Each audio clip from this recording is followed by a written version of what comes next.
George Orwell said, he was criticizing British socialists even though he was a socialist himself. He said, well, typical British middle-class socialist doesn't like the poor, they just hate the rich. They actually have sympathy for the working class? Are they really trying to put their needs forward? Or do they just hate the successful, depending on how that's divided up? And I thought, well, how do you make a judgment like that? And I had this personal experience, but then I thought, well, that's easy with Marxism. It's like, you just look at all the murders, and then you know whether that was a movement that was genuinely motivated by empathy. Right. And a lot of people die in all of this leftist stuff. Yeah, like an unbelievable number, and not just members of the oppressor class, let's say, like everyone. And it happens over and over, you know, and it's really worth thinking about because, well, when you might think, well, is that somehow embedded in the Marxist doctrine? Is it an inevitable consequence of the unfolding of these ideas? And someone like Ayn Rand, for example, would say definitely, and Solzhenitsyn made that case too in the Gulag Archipelago, but it's not self-evident. But I think there's a level underneath the ideas that you could go and say, well, what's motivating this? Is it actually like saintly compassion for the downtrodden?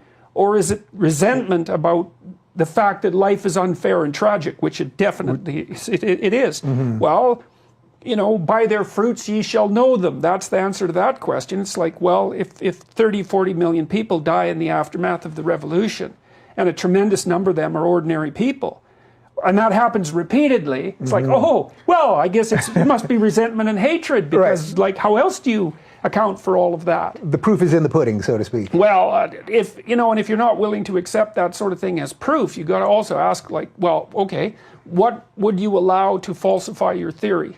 Like, how many corpses have to stack up before you think? And the number is pretty high already, so it's uncountable. You know, like, we don't know how many people died as a consequence of communist totalitarianism.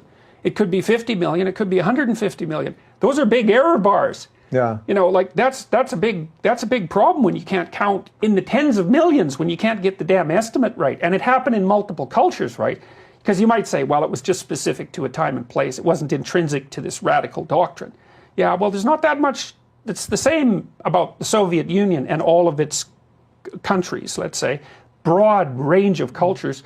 Maoist China, Cambodia, you know, places in Africa as well. These aren't the same places, but nonetheless, you drop that poisonous seed in there and it's like mayhem in no time flat, and nothing works. Like, it's so I'm going for the, don't be thinking that you're so saintly just because you claim to stand for the oppressed. It's like, examine your conscience. And well, but that thing though is a drug to people, right? I mean, that, you know, what we refer to as virtue signaling and all of that, but that feeling that you're always looking out for everyone else, you'll always sacrifice yourself for anyone else, you'll always attack the privileged and supposed people above you. It really, there's something in that has like an addictive quality, well, right? the question is, what's the drug?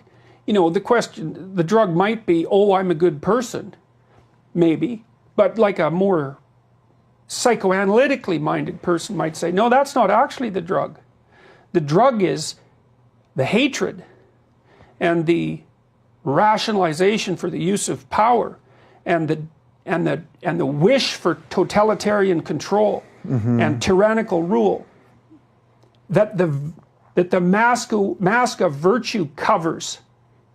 So the virtue signaling, actually, that's not what's really providing the big kick. You know, it's like, I'm a good person. It's like, no, it's even better than this. It's like, I've got a place to direct my worst impulses. I don't even have to notice them myself because I've got this mask of virtue, and so I can let let's call them, you know, the demonic forces that make up part of the human psyche. I can let them have carte blanche and then also say that I'm virtuous.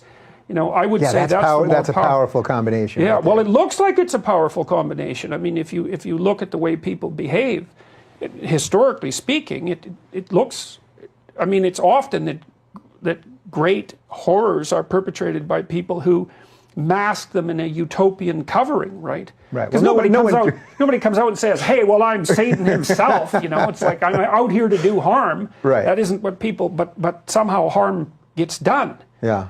And so, you know, one of the things I really like about the American political system is that it's not predicated on a utopian ideal. You know, the founders of the American system, of course they were basically English, but you know, the founders of the American system said, okay, well, you know, you can't trust people to do the right thing. It doesn't mean they're all bad, but you can't assume that they're going to do the utopian thing. That isn't what people are like, and they tend to take care of themselves first, and maybe that's okay, maybe it's not, but it has to be bounded.